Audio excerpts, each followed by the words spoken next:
Good morning everyone. देखिए छात्रों, पिछली क्लास में हमने अंतर्राष्ट्रीय व्यापार का अर्थ, लक्षण और अंतर्राष्ट्रीय व्यापार के लिए पृथक सिद्धांत की जरूरत है या नहीं है, इस संदर्भ में आपसे चर्चा की थी। उसके साथ ही इस विवाद या एक ऐसा प्रश्न जिसके लिए हमें सोचना पड़ेगा या उस सिद्धांत को समझना होगा कि अंतर्राष्ट्रीय व्यापार और अंतर क्षेत्रीय व्यापार, इन दोनों के लिए अलग से सिद्धांत की जरूरत है या नहीं है। उस संदर्भ में कुछ समानताएं और कुछ असमानताएं, दो पक्षों पर हम चर्चा कर रहे थे, जिसमें मैंने आपको समानताओं दोनों व्यापारों के अंदर, चाहे वो अंतर्राष्ट्रीय व्यापार हो या अंतर क्षेत्रीय व्यापार, दोनों व्यापारों में क्या क्या समानताएं पाई जाती हैं, जिसके कारण हम ये कह सकते हैं कि अंतर क्षेत्रीय व्यापार ही अंतर्राष्ट्रीय व्यापार की एक विकसित अवस्था है। लेकिन उन समानताओं को चर्चा करने के बाद हमें यह भी पढ़ना होगा कि अंतर्राष्ट्रीय व्यापार की कुछ ऐसी विशेषताएं जो अंतर क्षेत्रीय व्यापार में नहीं पाई जाती, जिसके कारण अंतर्राष्ट्रीय व्यापार अंतर क्षेत्रीय व्यापार से अलग माना गया है। तो पहले हमने जो समानताएं आपको बताई थी, इसमें मैंने मुख्य रूप से फोकस किया था श्रम विभाजन और विशिष्टीकरण, कि दोनों प्रकार के व्यापार में, चाहे वो अंतर क्षेत्रीय व्यापार हो चाहे वो अंतर्राष्ट्रीय व्यापार हो, दोनों प्रकार के व्यापार में ही श्रम विभाजन और विशिष्टीकरण पाया जाता है। साथ में मैंने आपको बताया कि दोनों प्रकार का व्यापार ही ऐच्छिक सौदा है, दोनों पक्षों की इच्छाओं पर निर्भर करता है कि हमें व्यापार करना चाहिए या नहीं करना चाहिए। साथ में मैंने ये भी आपको बताया कि दोनों प्रकार का जो व्यापार है वो दो गुटों के माध्यम से होता है। इसका मतलब दो पक्षों का होना जरूरी है, एक वस्तु को प्राप्त करने वाला, एक वस्तु को देने वाला। तो दो पक्षों का होना अंतर क्षेत्रीय व्यापार में भी जरूरी है और अंतर्राष्ट्रीय व्यापार में भी जरूरी है। लेकिन आज हम जो बात करने जा रहे हैं वो इस प्रश्न को लेकर हम बात करेंगे कि अर्थशास्त्रियों में इस बात का मतभेद पाया गया है कि अंतर्राष्ट्रीय व्यापार में कुछ ऐसी विशेषताएं होती हैं जो उसे अंतर क्षेत्रीय व्यापार से अलग करती है। प्रोफेसर मौलिक ये कहते हैं कि अंतर्राष्ट्रीय व्यापार के लिए पृथक सिद्धांत की जरूरत नहीं है। इन दोनों में जो अंतर पाया गया है वो एक अंश या डिग्री मात्र का है। ये यूं कह सकते हैं कि अंतर क्षेत्रीय व्यापार को आगे विकसित करके अंतर्राष्ट्रीय व्यापार बनाया गया है, लेकिन क्लासिकल अर्थशास्त्री इस बात से बिल्कुल सहमत नहीं है। तो आज हम उन तर्क पे बात करेंगे जिसमें ये बताया जाएगा कि अंतर्राष्ट्रीय व्यापार अंतर क्षेत्रीय व्यापार से अलग है। तो इन दोनों के बीच में क्या क्या असमानताएं हैं, असमानताएं, उन असमानताओं पर हम आज चर्चा करने जा रहे हैं। पहली असमानता है दोनों के बीच में उत्पादन के साधनों में गतिशीलता का अभाव। उत्पादन के साधनों में गतिशीलता का अभाव, गतिशीलता का अभाव। देखिए छात्रों, यहां पर चाहे वो अंतर्राष्ट्रीय व्यापार हो चाहे वो अंतर क्षेत्रीय व्यापार, अंतर क्षेत्रीय व्यापार का मीनिंग मैंने आपको बताया था कि जो एक देश की भौगोलिक सीमाओं के अंदर, एक देश के विभिन्न क्षेत्रों के बीच में जो व्यापार किया जाएगा वो अंतर क्षेत्रीय व्यापार होगा। और अंतर्राष्ट्रीय व्यापार का अर्थ मैंने आपको बताया था दो देशों के बीच में किया जाने वाला व्यापार अंतरराष्ट्रीय व्यापार कहलाता है। तो यहां ये अंतर किया जा रहा है कि उत्पादन के साधनों में गतिशीलता का अभाव। अंतर क्षेत्रीय व्यापार में उत्पादन के साधन एक स्थान से दूसरे स्थान पर आसानी से जा सकते हैं, आ सकते हैं, उनमें किसी प्रकार का प्रतिबंध नहीं होता या रेस्ट्रिक्शंस नहीं होते। आप किसी भी प्रकार से उन साधनों को गति करने से रोक नहीं सकते, चाहे वो भाषा के प्रतिबंध हो, व्यापार की संरचना के प्रतिबंध हो, नापतोल की इकाई के प्रतिबंध हो या रीति रिवाज के प्रतिबंध हो, मौसम जलवायु के प्रतिबंध हो। इनके आधार पर अंतर क्षेत्रीय व्यापार में साधन की गतिशीलता को बाधित नहीं किया जा सकता, साधन की गतिशीलता को हम रोक नहीं सकते। लेकिन यहां यह समझना होगा कि अंतर्राष्ट्रीय व्यापार में साधनों में गतिशीलता का अभाव है। अंतर्राष्ट्रीय व्यापार में एक देश से दूसरे देश में साधन गतिशील नहीं हो सकते। उनमें क्या क्या प्रतिबंध हो सकते हैं, क्या क्या रेस्ट्रिक्शंस हो सकते हैं, तो हम चर्चा करेंगे। इसमें दो देशों के बीच में भाषा संबंधी अंतर हो सकता है। जब हमारा श्रम अमेरिका जाएगा, अमेरिकन श्रम हमारे देश में आएगा तो भाषा उसमें बाधा उत्पन्न करेगी। बाजार की संरचना, बाजार की पृथकता की जो बात की गई है वो भी इसमें प्रतिबंध हो सकता है। रीति रिवाज, परंपराएं, वहां का कल्चर, वहां के रीति रिवाज दूसरे देश से अलग होता है। हमारा श्रम, हमारी पूंजी वहां जाकर एडजस्ट होगा या नहीं होगा, ये चीज देखा जाएगा। और इसके अलावा कुछ परंपराएं होती हैं, कुछ सामाजिक रीति रिवाज होता है, भौगोलिक दशाएं होती है, मौसम होता है, जलवायु होता है। इन सब में एक देश का श्रमिक दूसरे देश में जाकर यदि समायोजित करता है या नहीं करता है, तो इसमें यहाँ यही बताया गया है कि जो साधन गतिशील नहीं कर पाएगा वो समायोजन नहीं कर पाएगा। लेकिन आगे जाकर शास्त्री ये कहते हैं कि वर्तमान परिप्रेक्ष्य में जो परिवर्तन आए हैं उनके आधार पर इस प्रकार के जो प्रतिबंध है ये आंशिक है, इनमें डिग्री मात्र का अंतर है। क्यों? क्योंकि आज भाषा संबंधी कोई प्रतिबंध नहीं हो सकता, क्योंकि भाषा आजकल वैश्विक हो चुकी है, प्रत्येक देशों में सारी भाषाओं को पढ़ा जाता है। आज मौसम, जलवायु, उस प्रकार की घटनाओं को डेवलप कर दिया जाता है। आज हम कल्चर को भी एक्सेप्ट कर रहे हैं, एक दूसरे की संस्कृति परंपराओं को अपना रहे हैं। आज हम अमेरिका चले जाते हैं या कहीं दूसरे देश में चले जाते हैं, या अपने देश की संस्कृति को अपना लेते हैं या वहां की संस्कृति को अपना लेते हैं। तो ये आंशिक एक प्रतिबंध है। इससे हम कह सकते हैं कि उत्पादन के साधनों में गतिशीलता का अभाव जो अंतर माना है वो पूर्णतया सही नहीं है, पूर्णतया उस कसौटी पर यह साबित नहीं होता जिसके कारण हम अंतरराष्ट्रीय व्यापार को अंतरक्षेत्रीय व्यापार से अलग करें। इसके साथ ही यदि हम आगे बात करना चाहें विभिन्न राष्ट्रों, दूसरा जो अंतर है इसमें वो है विभिन्न राष्ट्रों की नीतियां और हस्तक्षेप।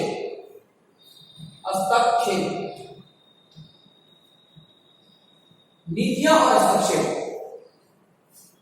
अंतरराष्ट्रीय व्यापार में अलग अलग देशों के साथ व्यापार करना होता है, इसलिए हम ये कह सकते हैं कि उन राष्ट्रों की नीतियां सबकी अलग अलग होती है। कोई भी देश पूंजीवाद को अपना लेता है, कोई समाजवाद को अपना लेता है, उनके खुद के व्यापार के अपने कुछ कानून नियम होते हैं, उनको वो लोग अपनाते हैं और उनका अपने लाभ के लिए, निजी लाभ के लिए हस्तक्षेप भी होता है। आज हम पाकिस्तान के साथ व्यापार कर रहे हैं, चाइना के साथ व्यापार कर रहे हैं, या फिर हम अमेरिका के साथ व्यापार कर रहे हैं, जापान के साथ व्यापार कर रहे हैं, तो इनमें प्रत्येक देश के द्वारा अपनी नीतियों को अपनाया जाएगा और अपने लाभ को उच्च करने के लिए अपने व्यापार के संदर्भ में निर्णय लिए जाएंगे। तो इस प्रकार से हम कह सकते हैं अंतर क्षेत्रीय व्यापार में तो एक ही नीति होती है, एक ही सरकार का या एक ही शक्ति का हस्तक्षेप होता है, जबकि अंतरराष्ट्रीय व्यापार में बहुत सारी सरकारें होती हैं, बहुत सारी नीतियां होती हैं, उनका हस्तक्षेप देखा गया है। इसके कारण व्यापार का स्वरूप बदल जाता है। तीसरा यदि हम अंतर यहां पर करें तो वह है बाजार की पृथकता। बाजार की पृथकता, बाजारों का स्वरूप अलग अलग होना। बाजार का स्वरूप का मतलब यहां हम बात कर सकते हैं कि जैसे अभी मैंने आपको बताया पूंजीवाद और समाजवाद की संरचना है, ये बाजार में अलग अलग प्रकार का स्वरूप है। विकसित देश पूंजीवादी प्रक्रिया को अपना रहे हैं, पिछड़े देश जो होते हैं वो अधिकतर समाजवादी प्रक्रिया को अपना रहे हैं, कुछ इकोनॉमी विकसित इकोनॉमी में काम कर रही है। तो सारे देशों का बाजार का स्वरूप अलग अलग होता है। वहां के बाजार के नियम कानून यदि हम बात करें तो जैसे नापतोल की बात करें, नापतोल की इकाई, प्रत्येक बाजार में नापतोल की इकाई अलग अलग होती है, मुद्रा का स्वरूप अलग अलग होता है। तो इस आधार पर हम अंतर क्षेत्रीय व्यापार में बाजार की स्वरूपता में एक रूपता होती है। अंतर क्षेत्रीय व्यापार में बाजार एक रूप होता है, जबकि अंतरराष्ट्रीय व्यापार में बाजार का जो स्वरूप होता है वो पृथक होता है, अलग अलग होता है, भिन्न भिन्न होता है। वहां से आप नापतोल की बात कर सकते हैं, बाजार के नियम कानूनों की बात कर सकते हैं, चाहे मुद्रा की बात कर सकते हैं। इस आधार पर हम कह सकते हैं कि अंतरराष्ट्रीय व्यापार जो है वो अंतर क्षेत्रीय व्यापार से एक अलग प्रकार के स्वरूप को अपनाता है। इसी के आधार पर हम अंतर कर सकते हैं यहां पर चलन प्रणाली, चलन प्रणाली का मतलब यहां अभी जो मैंने चर्चा की आपसे उसी से संबंधित है। चलन प्रणाली का मतलब बाजार में कौन सी मुद्रा का चलन है। आप सामान्य में इस बात को जानते हैं कि प्रत्येक इकोनॉमी की मुद्रा अलग अलग होती है। अंतरराष्ट्रीय व्यापार में सभी देशों की मुद्राएं अलग अलग होती है। जैसे हम भारत की बात करते हैं, भारत का चलन रुपए में होता है, चाइना का चलन युआन में होता है, जापान का येन में होता है, अमेरिका का अमेरिकन डॉलर में होता है, फ्रांस का फ्रैंक में होता है, यूरोपियन समूह का यूरो में होता है। तो इस प्रकार से प्रत्येक इकोनॉमी के अंदर या प्रत्येक देश की चलन प्रणाली अलग अलग है, तो अंतरराष्ट्रीय व्यापार में चलन प्रणाली का स्वरूप बाधा उत्पन्न करेगा। या यूं कह सकते हैं कि चलन प्रणाली का जो स्वरूप है वो अलग अलग है, जिसके कारण आप अंतर क्षेत्रीय व्यापार के साथ अंतरराष्ट्रीय व्यापार को नहीं जोड़ सकते। जबकि अंतर क्षेत्रीय व्यापार एक देश की सीमाओं में हो रहा है, एक देश की स्थितियों में हो रहा है, परिस्थितियों में हो रहा है, इस वजह से वहां की जो चलन प्रणालियां है वो समान है। तो यह चलन प्रणाली का अंतर भी अंतर क्षेत्रीय व्यापार को अंतरराष्ट्रीय व्यापार से क्या करता है, अलग करता है।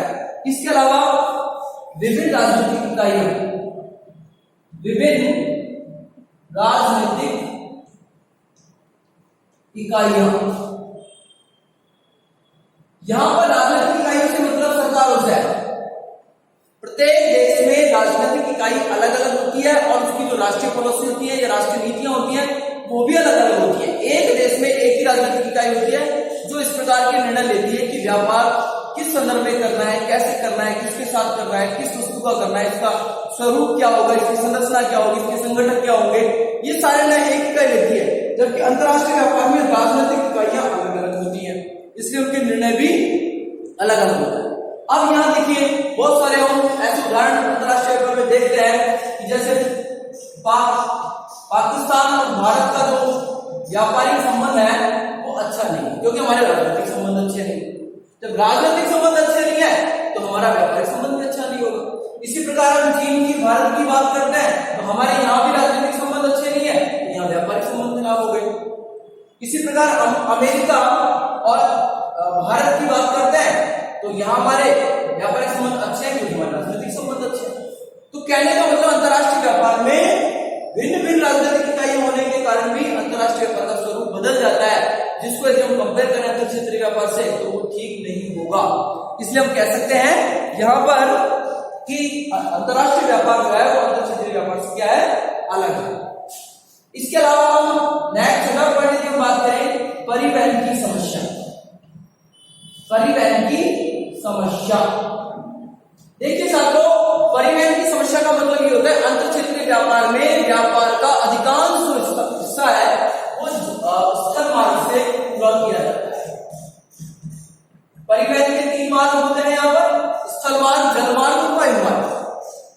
तो यहाँ स्थल मार्ग में विभिन्न प्रकार की, या हम यूं कहें कि किसी प्रकार की कोई समस्याएं ज्यादा नहीं आती, हम आसानी से व्यापार को सफल कर सकते हैं।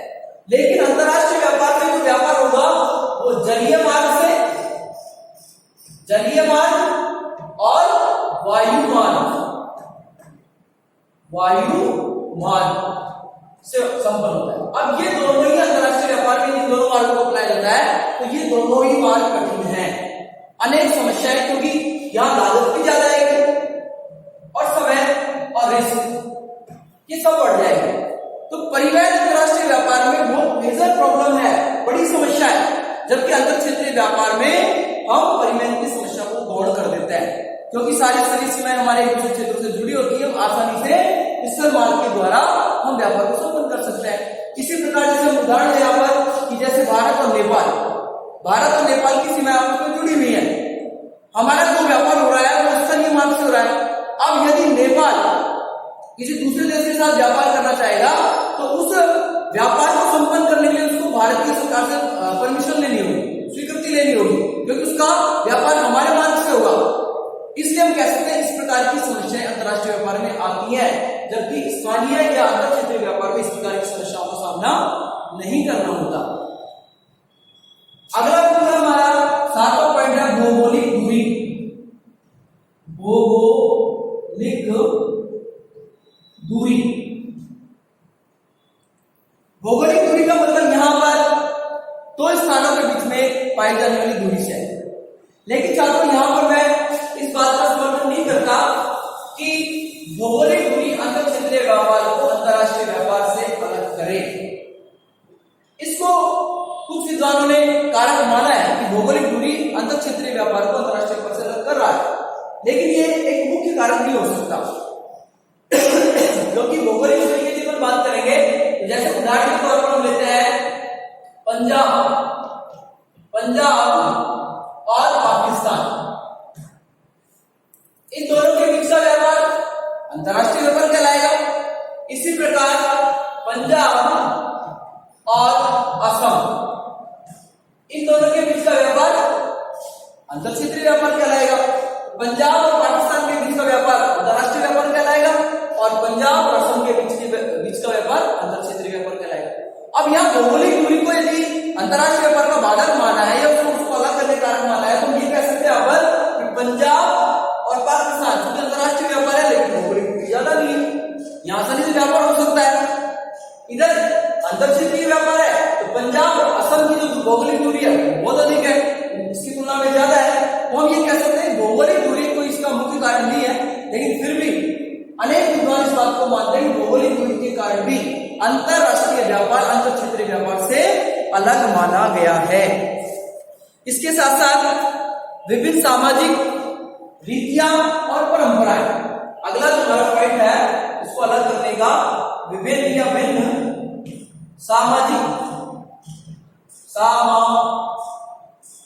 सामाजिक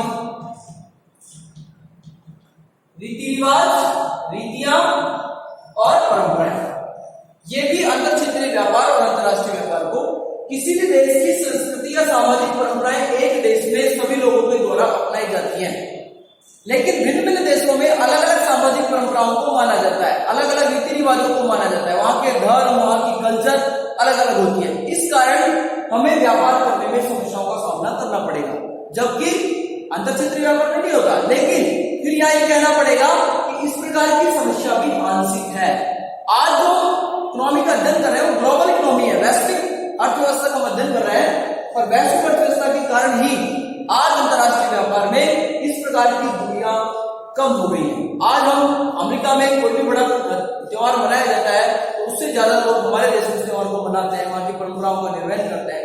हमारे देश में दिवाली, होली, इस तरह की जैसे भगवान राम की पूजा वगैरह इस तरह के संस्कृति कल्चर को अपनाया जाता है, तो हम हमारे से ज्यादा दूसरे देशों में भी इस परंपरा को अपनाया जाता है। तो इस प्रकार की दूरियां या ज्यादा महत्व नहीं रखती, इसलिए हम कह सकते हैं कि जो अंतर क्षेत्रीय व्यापार है वो अंतरराष्ट्रीय व्यापार का एक विकसित स्वरूप होगा।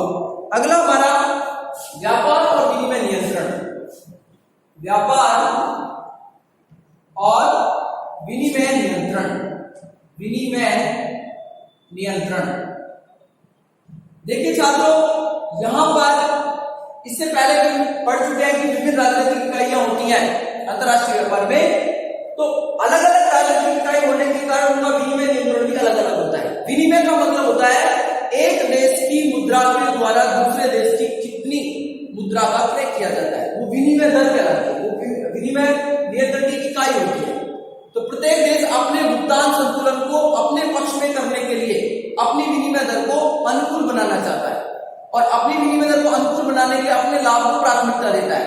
जबकि जो अंतर क्षेत्रीय व्यापार होता है उसमें तो एक ही मुद्रा होती है, इसका विनिमय नियंत्रण का कोई बात नहीं हो सकती। कहने का मतलब हम ये कह सकते हैं कि अंतरराष्ट्रीय व्यापार में विनिमय नियंत्रण अलग अलग होता है और प्रत्येक देश अपने लाभ को बढ़ावा देने के लिए काम करता है। तो यहाँ इस प्रकार की स्थितियां हैं, ये भी अंतर क्षेत्रीय व्यापार से अंतरराष्ट्रीय व्यापार को क्या करती है, अलग करती है। इसके अलावा मौद्रिक सहयोग की समस्या, यदि हम बात करें यहाँ पर मौद्रिक सहयोग की समस्या, मौद्रिक सहयोग की समस्या, अंतर क्षेत्रीय व्यापार में सरकार के द्वारा यदि व्यापार को सहयोग दिया जाता है तो उस सहयोग को देने में किसी प्रकार की कोई समस्या उत्पन्न नहीं होती, क्योंकि वह चलन की इकाई जो होती है वो एक होती है, एक रूप होती है, मुद्रा की एक होती है। जबकि अंतरराष्ट्रीय व्यापार में मुद्राएं अलग अलग होती हैं और अंतरराष्ट्रीय व्यापार के लिए यदि सहयोग देना चाहे तो मौद्रिक सहयोग हम नहीं दे सकते, क्योंकि मुद्राओं का स्वरूप अलग अलग होता है। प्रत्येक देश की मुद्रा की जो वैल्यूएशन है वो अलग अलग होती है, इसके कारण हम कह सकते हैं कि मौद्रिक सहयोग देना वहां कठिन होता है। इसलिए अंतर क्षेत्रीय व्यापार अंतरराष्ट्रीय व्यापार से अलग बनता है, या अंतरराष्ट्रीय जो व्यापार है वो अंतर क्षेत्रीय व्यापार की विशेष दशा नहीं बन सकता। इसके अलावा भुगतान की समस्या की कुछ छोटी छोटी समस्याएं और है। भुगतान की समस्या भी इससे संबंधित है कि हम एक देश में तो एक ही मुद्रा में भुगतान करते हैं, तो किसी प्रकार की भुगतान करने में कोई समस्या नहीं आती। जबकि अंतरराष्ट्रीय व्यापार जो है उसमें हम अलग अलग मुद्राओं में भुगतान करते हैं वस्तु सेवाओं का, उसमें बहुत सारी समस्याओं का सामना करना होता है। तो कहने का मतलब ये तो बिंदु हमने पढ़े हैं जो अंतरराष्ट्रीय व्यापार को अंतर क्षेत्रीय व्यापार से अलग करते हैं। इसके आधार पर हम मिस्टर ओलिन और हेक्सर की बात का समर्थन करेंगे कि ये सारे अंतर होते हुए भी हम ये कह सकते हैं कि अंतरराष्ट्रीय व्यापार और अंतर क्षेत्रीय व्यापार में जो अंतर पाया गया है वो आंशिक है, 1 डिग्री का है। ये सारी समस्याएं धीरे धीरे वैश्विक इकोनॉमी में खत्म हो गई हैं। आज की जो दशाएं उत्पन्न हो रही है बाजार के अंदर, उससे ये सारी समस्याओं को मिटाया जा सकता है। इसलिए अंतर क्षेत्रीय व्यापार ही अंतरराष्ट्रीय व्यापार का एक स्वरूप बनकर आपके सामने आएगा। तो यह मूल रूप से हमने जो यह क्वेश्चन हमारा जो बना है वो यही बना है कि क्या अंतर क्षेत्रीय व्यापार ही अंतरराष्ट्रीय व्यापार है, या अंतरराष्ट्रीय व्यापार में कुछ ऐसी विशेषताएं पाई जाती है जिसके कारण हम अंतर क्षेत्रीय व्यापार को अलग कर सकते हैं। तो छात्रों, यहाँ इस समस्या का समाधान या इसका समाधान के लिए आपको यहाँ इनकी समानताएं और असमानताओं पर ध्यान देना होगा कि समानताएं तो क्या क्या है दोनों व्यापारों के अंदर और असमानताएं क्या क्या है दोनों व्यापारों के अंदर। इन दोनों को पढ़ने के बाद हम क्लियर कर सकते हैं कि अंतरराष्ट्रीय व्यापार एक अलग प्रकार का व्यापार होगा, अंतरराष्ट्रीय व्यापार एक अलग प्रकार का व्यापार होगा, लेकिन फिर भी अंतर क्षेत्रीय व्यापार या आंतरिक जो व्यापार है वही आगे जाकर अंतरराष्ट्रीय व्यापार के स्वरूप को प्राप्त करता है।